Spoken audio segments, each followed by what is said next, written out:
Xin chào anh em. Trong thời gian nghỉ Tết vừa rồi có một anh bạn ở trên quen mình qua YouTube, thì anh có xem những cái clip mà mình dịch những cái chỉ báo trên TradingView về Army Broker. Anh có gửi một cái chỉ báo, mình tìm hiểu thì mình cũng thấy nó khá là ok. Thì thật ra thời gian vừa rồi có nhiều nhiều anh em gửi kêu mình dịch, nhưng mà những chỉ báo nào mà mình tìm hiểu mình thấy nó không có thực chiến được, nó không có thực chiến được thì mình không có dịch. Như bữa trước có một bạn gửi kêu mình dịch cái chỉ báo,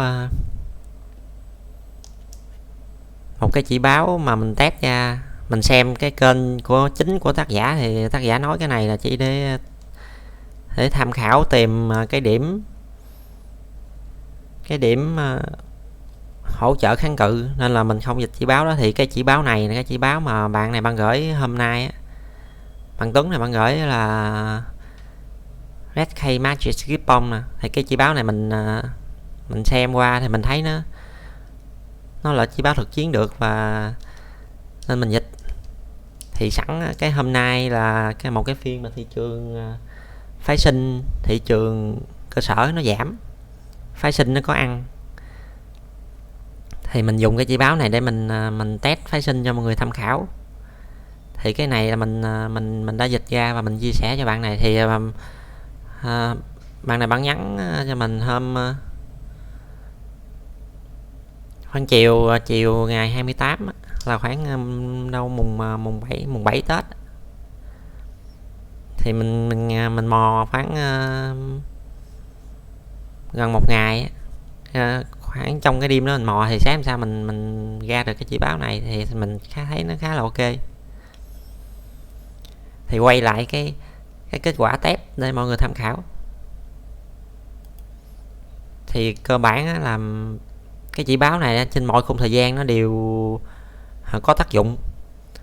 Thì nó vẫn là cái chỉ báo theo xu hướng, nên là có thể nó vào, nếu mà anh em chỉnh muốn nó được vào lệnh sớm thì nó sẽ gặp một cái vấn đề là những cái lệnh nhiễu này nhiều. Còn khi mà vào lệnh trễ thì nhiễu nó ít, bù lại là cái điểm vào điểm ra mình sẽ bị trễ. Thì đó là cái tắc yếu của phân tích kỹ thuật rồi. Một là vào lệnh sớm thì bị nhiễu, còn hai, nếu không chấp nhận nhiễu thì phải vào lệnh trễ thôi.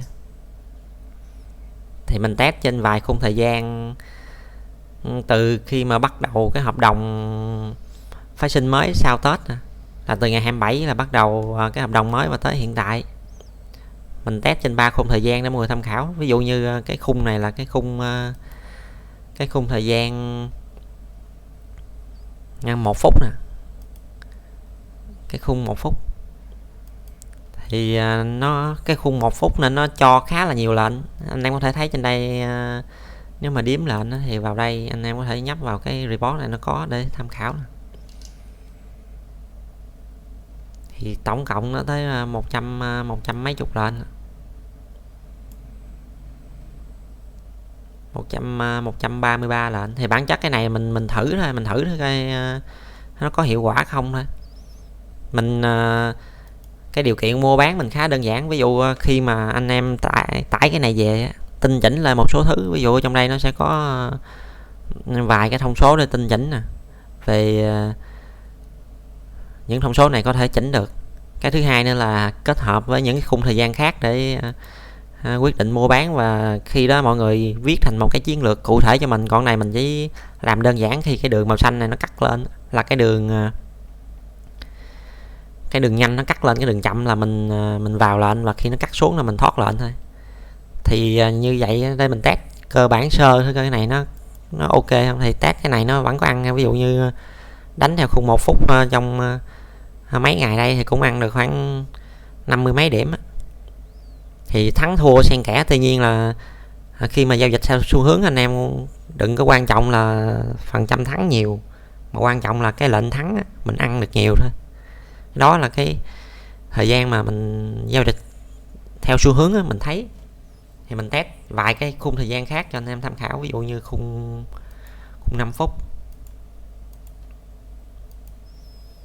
thì khung 5 phút ăn cũng được khoảng hơn 40 điểm á, thì tổng cộng lãi nè. Thì nếu mà mọi người nhìn có thể thấy là lãi lỗ nó xen kẽ, tuy nhiên những cái lệnh lãi nó rất là lớn, ví dụ như lỗ thì không phải mấy phần trăm, nhưng mà lệnh lãi mình ăn được 1 mấy phần trăm. Thì đó là cái lợi thế của giao dịch theo xu hướng. Mình test một cái khung dài hơn nữa, ví dụ khung 20 phút đi. Thì khung 20 phút nó đánh ít lệnh nhưng mà bản chất cũng thắng được khoảng mười mấy điểm.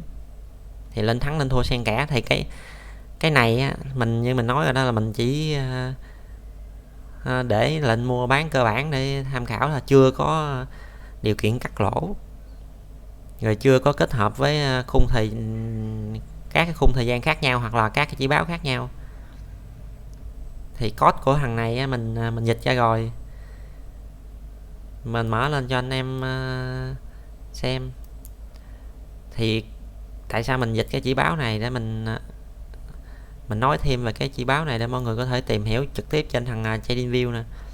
Nó là Red K Magic Ripon nè.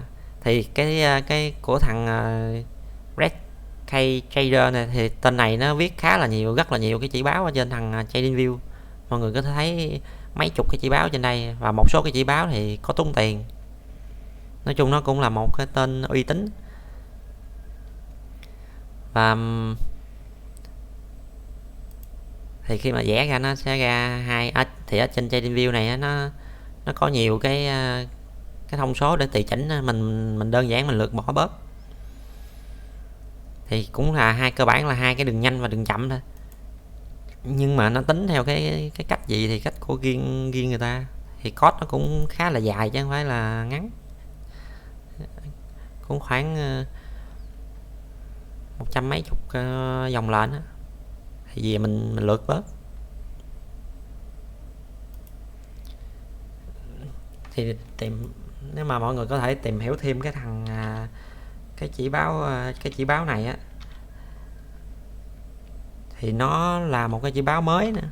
Nó như thằng này nó công bố trên đây á, là nó update á, gần nhất là vào ngày 1 năm nay này, năm 2023, là cái chỉ gần như là nó update thường xuyên nên nó khá là mới. Thì những chỉ báo mới ở Việt Nam ít người sử dụng, thì anh em nếu mà sử dụng ok thì mang lại hiệu quả khá là tốt.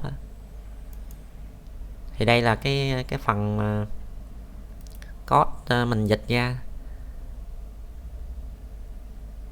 Thì cơ bản của thằng này nó chỉ là hai cái đường thôi, một là cái đường chậm, hai là cái đường nhanh. Thì mua bán của nó là hàng này nó cắt nhau thì nó sẽ mua bán, nó tô màu ở trên cái biểu đồ. Thì mình test là mình thấy nó hiệu quả. Thì hiện tại cái code này á, là mình có bot ở trên trang web của mình, ở trên Army Broker, và code miễn phí nè. Thì trong đây mình có đẩy lên đây rồi, nếu mà anh em cần thì lên đây tải về. Thì ở đây là mình tải code lên, nhưng mà hồi trước giờ mình tải code lên á, nhiều anh em nói copy gì nó bị lỗi. Thì nếu mà copy bị lỗi á, anh em qua bên cái mục tài nguyên ở dưới đây có file code Army Broker, là mình đẩy file lên luôn. Mọi người có thể vào đây download cái file gì, thì download cái file này về bỏ vô máy là nó không bị lỗi.